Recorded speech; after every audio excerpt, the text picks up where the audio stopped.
छात्रों, आज E304 electrical design and drawing के चैप्टर फर्स्ट ट्रांसफार्मर डिजाइन के टॉपिक और डिजाइन का अध्ययन करेंगे।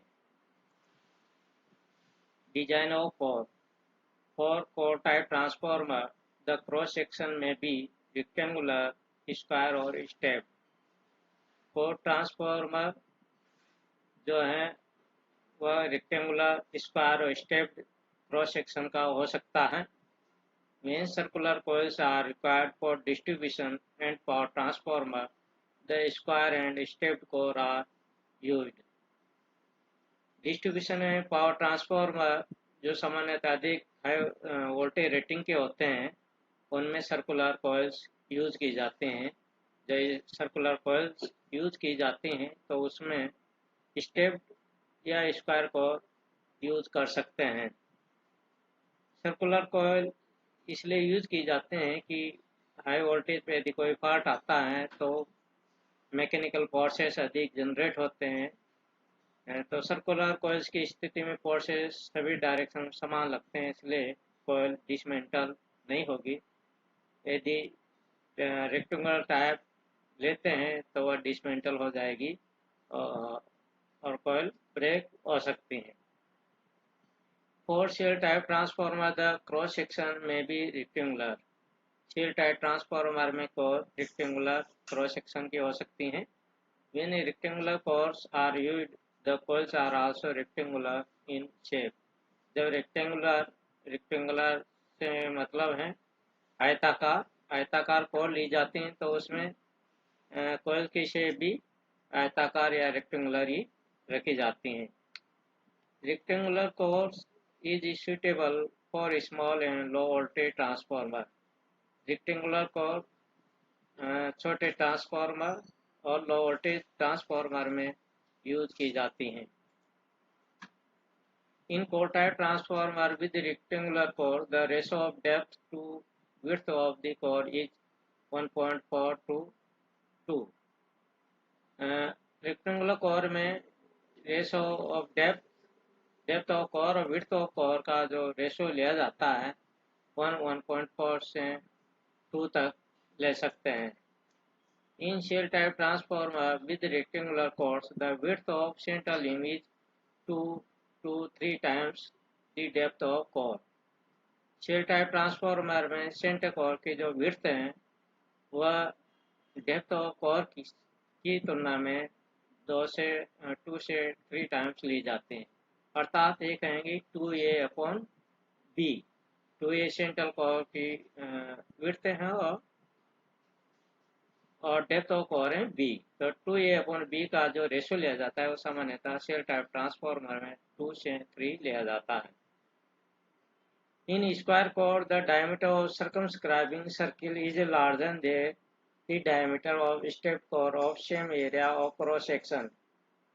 यदि क्रॉस सेक्शन समान है स्टेप कोर स्क्वायर कोर, उस स्थिति में जो सर्कमस्क्राइबिंग सर्किल का जो डायमीटर होगा वह स्क्वायर कोर में स्टेप्ड कोर की तुलना में अधिक होगा। Thus, when stepped core are used, the length of mean turn of winding is reduced with consequent reduction in both cost of copper and copper losses. जब stepped core ली जाते हैं तो सर्कमस्क्राइबिंग सर्किल का डायमीटर कम होगा और अगर circumscribing diameter कम होगा तो लेंथ ऑफ मीन टर्न भी ऑफ वाइंडिंग भी कम होगी, जिसके कारण कॉपर की बचत होगी और कॉपर कम प्रयुक्त होने से कॉपर लॉसेज भी कम होंगे। However, with larger number of steps, a larger number of different size of lamination has to be used. अधिक स्टेप्स की कोर ली जाती हैं तो उसमें अलग अलग साइज की लेमिनेशन प्रयुक्त होती हैं। This result in higher labor charges for sharing and assembling different type of lamination, जिसके कारण कोर की शेयरिंग और असेंबलिंग करने में अधिक लेबर की आवश्यकता होती है। तो कोर को इस प्रकार स्टेप्ड किया जाता है कि कोर की कॉस्ट भी अधिक नहीं हो और इकोनॉमिकल हो। स्क्वायर कोर डायमीटर ये स्क्वायर कोर है जिसके साथ चारों साइड बराबर है, ये डी सर्कमस्क्राइबिंग सर्किल का डायमीटर है, तो डी निकाल सकते हैं पाइथागोरस थ्योरम से। A square plus A square solve करेंगे तो root 2a। Therefore side of square core की साइड स्क्वायर कोर की साइड हो जाएगी A equal to D by root 2। Gross core area AGI equal to area of square. अब ये gross core area है जो नेट कोर एरिया से अधिक होता है, क्योंकि इसमें लेमिनेशन जो है वह इंसुलेटेड होती है, अर्थात वार्निश लगा रहता है उन पत्तियों पर, छोटे छोटे पत्तियों पर, जिसके कारण gross core area net core area से अधिक होता है। तो ये स्क्वायर इक्वल टू हो जाएगा, या वैल्यू रखते हैं डी अपॉन रूट 2 का स्क्वायर अर्थात 0.5 डी स्क्वायर। नेक्स्ट है stacking factor. Net core area upon AGI के रेशो को स्टैकिंग फैक्टर करते हैं। तो हमने इसके लिए स्टैकिंग फैक्टर स्क्वायर कोर के लिए सामान्यतः 0.9 लिया जाता है। नेट कोर एरिया हो जाएगा stacking factor into gross core area. इस फॉर्मूले से एआई इक्वल टू हो जाएगा एजीआई इंटू के एस, अर्थात के एस इक्वल टू 0.5 0.9 और ग्रॉस कोर एरिया है 0.5 डी स्क्वायर। सॉल्व करेंगे तो 0.45 D square. Area of circumscribing circle, तो उसका एरिया हो जाएगा pi by 4 D square pi upon 4 D square.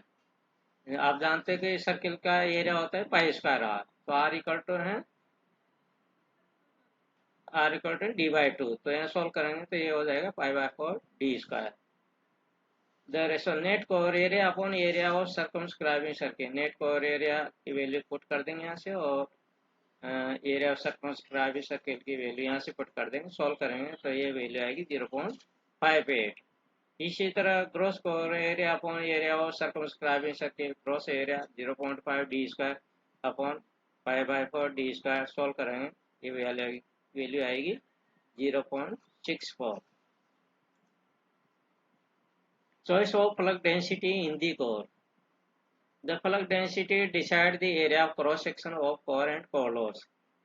तो प्लग डेंसिटी कितनी लेनी है वह डिसाइड करते हैं कि कोर का क्रॉस सेक्शन एरिया कितना होगा और कोर लॉस कितना होगा। Higher value of flux density result in smaller core area, lesser cost reduction in length or mean turn of winding, higher iron loss and larger magnetizing current। यदि higher flux density लेते हैं तो smaller core area की आवश्यकता होगी। Smaller core area की आवश्यकता होते आयरन की कॉस्ट कम होगी, और उसके कारण मीन टर्न ऑफ वाइंडिंग की लेंथ भी रिड्यूस होगी, लेकिन हायर आयरन लॉस होगा और larger magnetizing current होगा। The choice of plug density depends on the service condition। Plug density की कितनी लेनी वह डिसाइड करता है कि ट्रांसफार्मर किन परिस्थितियों में प्रयुक्त होना है, डिस्ट्रीब्यूशन में लेना है या पावर ट्रांसफार्मर के रूम में लेना है, ग्रिड सब स्टेशन पे लेना है, या ट्रांसमिशन सिस्टम में लेना है, या डिस्ट्रीब्यूशन सिस्टम। इन परिस्थितियों पर प्लग डेंसिटी की चॉइस डिपेंड करती है। The lamination made with cold rolled silicon steel can work with higher flux density than the lamination made with hot rolled silicon steel. यदि material cold rolled silicon steel लेते हैं तो उस स्थिति में हायर प्लग डेंसिटी ले सकते हैं। अर्थात देखें कि हॉट रोड सिलिकॉन स्टील के लिए हॉट रोड सिलिकॉन स्टील की तुलना में अधिक प्लग डेंसिटी ली जा सकती है। Usually the distribution transformer will have low flux density to achieve lesser iron loss. Distribution transformer की रिक्वायरमेंट है कि उसके आयरन लॉस कम होना चाहिए, क्योंकि वह 24 आवर्स एनर्जाइड रहता है, इसलिए वहाँ पर लो फ्लक्स डेंसिटी प्रयुक्त की जाती हैं। When rolled silicon steel is used for lamination, the following values can be used for maximum flux density. Hot rolled silicon steel के लिए फ्लक्स डेंसिटी का इस प्रकार चेंज कर सकते हैं। यदि डिस्ट्रीब्यूशन ट्रांसफार्मर है तो फ्लक्स डेंसिटी ले सकते हैं 1.1 to 1.4 weber per metre square. इसी तरह पावर ट्रांसफार्मर है तो 1.2 to 1.5 weber per metre square ले सकते हैं। When cold rolled silicon steel is used for lamination, the following values can be used for maximum flux density.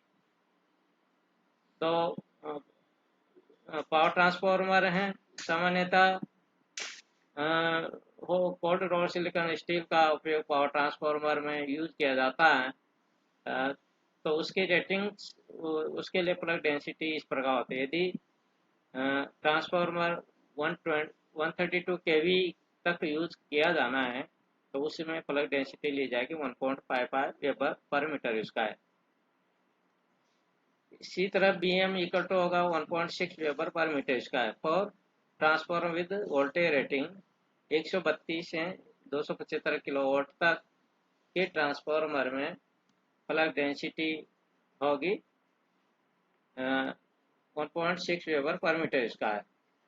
इसी तरह इसमें